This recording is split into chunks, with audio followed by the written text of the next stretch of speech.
The Third Man by Graham Greene. Read by Martin Jarvis.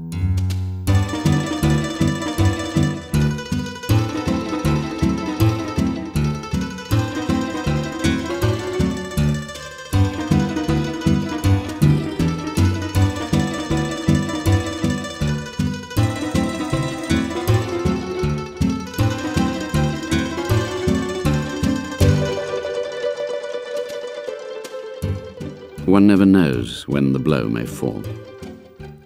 When I saw Rollo Martins first, I made this note on him for my security police files. In normal circumstances, a cheerful fool, drinks too much and may cause a little trouble. Whenever a woman passes, raises his eyes and makes some comment, but I get the impression that really he'd rather not be bothered. Has never really grown up, and perhaps that accounts for the way he worshipped lime. I wrote there that phrase, in normal circumstances, because I met him first at Harry Lime's funeral.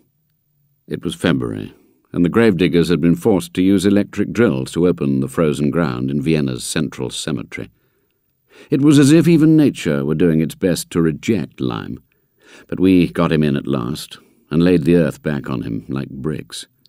He was vaulted in, and Rollo Martins walked quickly away as though his long, gangly legs wanted to break into a run, and the tears of a boy ran down his 35-year-old face. Rollo Martins believed in friendship, and that was why what happened later was a worse shock to him than it would have been to you or me. You, because you would have put it down to an illusion, and me because, at once, a rational explanation, however wrongly, would have come to my mind.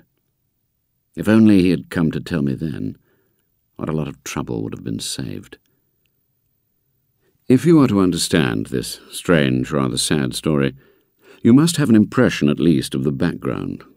The smashed, dreary city of Vienna, divided up in zones among the four powers: the Russian, the British, the American, the French zones, regions marked only by notice boards. And in the centre of the city, surrounded by the ring with its heavy public buildings and its prancing statuary, the innere Stadt, under the control of all four powers.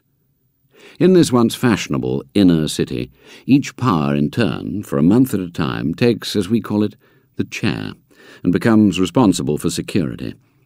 At night, if you were fool enough to waste your Austrian shillings on a nightclub, you would be fairly certain to see the international power at work. 4 military police, one from each power, communicating with each other, if they communicated at all, in the common language of their enemy. I never knew Vienna between the wars, and I am too young to remember the old Vienna with its Strauss music and its bogus easy charm. To me, it is simply a city of undignified ruins, which turned that February into great glaciers of snow and ice. The Danube was a grey, flat, muddy river a long way off across the second Bezirk, the Russian zone where the Prater lay, smashed and desolate, and full of weeds. Only the great wheel revolving slowly over the foundations of merry-go-rounds like abandoned millstones, the rusting iron of smashed tanks which nobody had cleared away, the frost-nipped weeds where the snow was thin.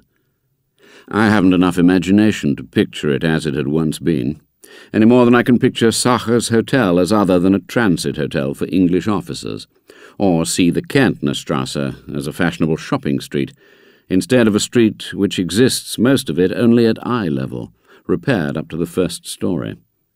A Russian soldier in a fur cap goes by with a rifle over his shoulder.